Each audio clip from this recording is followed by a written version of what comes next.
And hello at kamusta kayong lahat? Welcome sa isang edisyon ng Sir Lupheht TV kung saan ang mga mahirap ay dumadali at ang mga madali ay humihirap. Kamusta kayong lahat? This is Sir Lupheht. Ngayon ipagpapatuloy natin yung ikalawang bahagi ng page layout tab. So sa naaraang video tutorial, pinag-usapan natin yung pagbabago ng margins, ng orientation, ng size, at ng columns. Ngayon ano pang mga meron dito makikita natin. So balik muna natin yung size sa default letter, and then orientation niya ay portrait, and then yung margins niya narrow lang yan, sige, and then columns 1, ayan.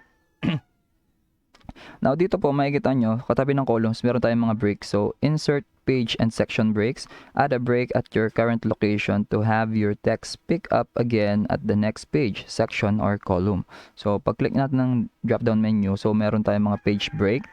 Mark the point at which one page ends and the next page begins. So, pwede tayo maglagay ng page break. Pwede tayo maglagay ng column break. Indicate that the text following the column break will begin in the next column. Yan.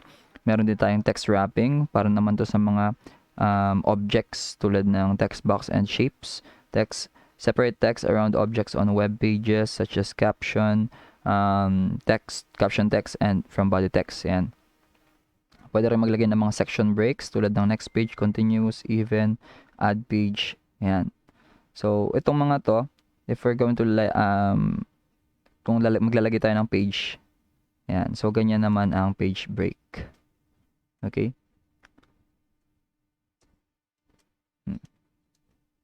So paano tayo nagkaroon ng page break? Kung saan mo ilalagay yung cursor, for example here, and then maglalagay ako ng page break. Yan.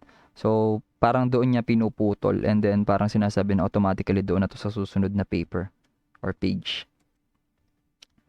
So yan yun. And then pwede rin tayo maglagay ng column break. Ito ay kung naka-column tayo, no? Okay. So try natin. For example, 2 columns lang, and then lalagay ko dito. And then maglalagay ako ng column break. Ayan, di ba? So pinutol niya na agad, and then nilipat niya na sa next column. Okay. So yun yung paggamit ng mga breaks at yung iba pa dyan. Yan. So, sa mga susunod nating video, yung mga section breaks na magagawin natin. Okay. Line numbers. Paano maglagay ng line numbers? So highlight natin ulit. Alisan natin ang column. So 1 column lang tayo. And then yan, balik natin yun. Okay.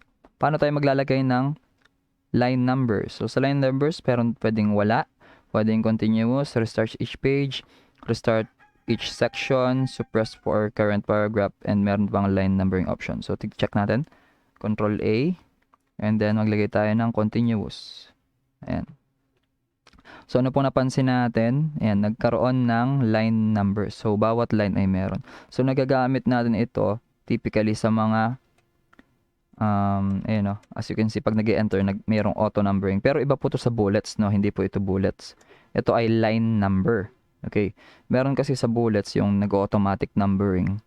For list naman po yun. Or if you want to make something arrange, no? Okay, now try natin yung iba pang mga numbering dito.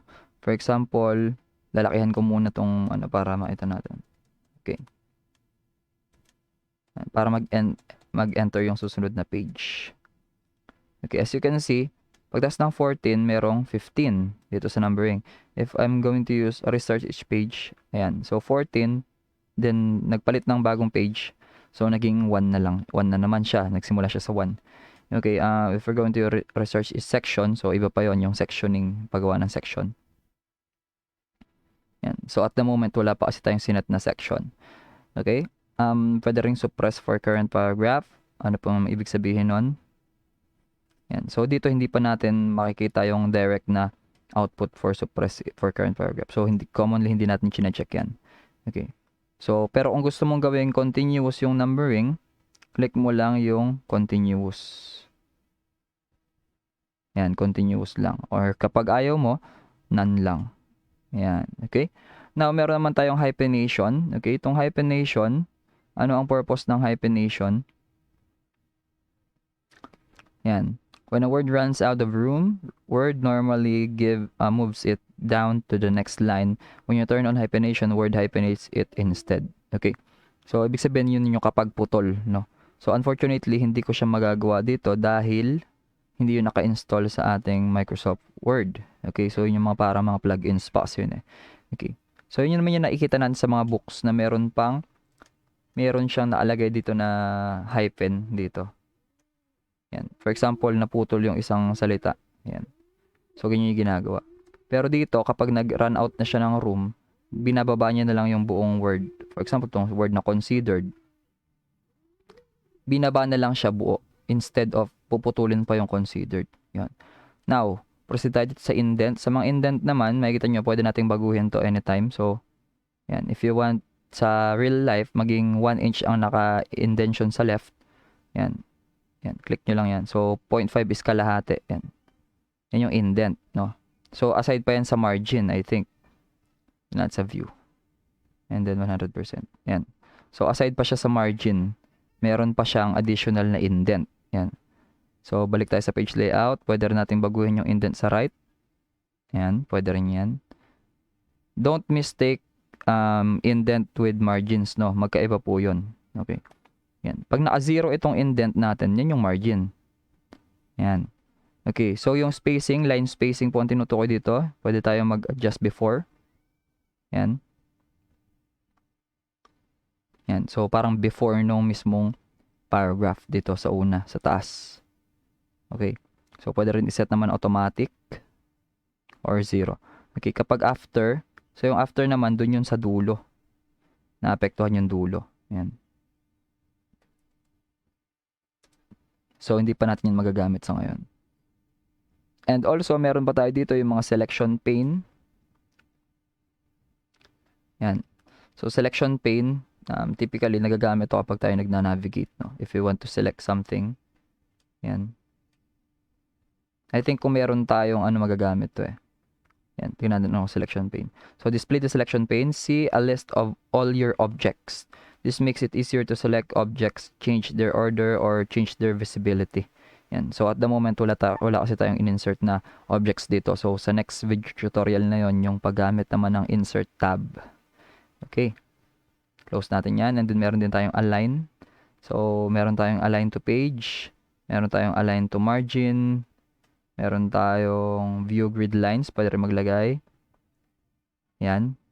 For guide natin yan, syempre. And grid settings pwede rin. Yan, kung gusto natin gaano kalaki yung spacing ng mga grids. Pwede yan. Okay? So, dito paano gamitin ito? For example, sa mathematics, gusto nating maglagay ng mga Cartesian plane. Yan. So, diyan natin magagamit yung mga grids, no? For example, pwede natin iset yung grid ng every 0.2 inch. Yan. And marami pa siya mga options dyan, no? Okay lang natin to. Pwede rin iset as default. Yan. So, kung gusto nyo, pwede nyo iset as default siya. And then, okay. Yan. So, nakita nyo nagbago. Yan. So, pwede na tayo magkaroon ng grid. Yan. Na pwede natin gamitin if we want to plot points or make a Cartesian plane sa mathematics. Okay?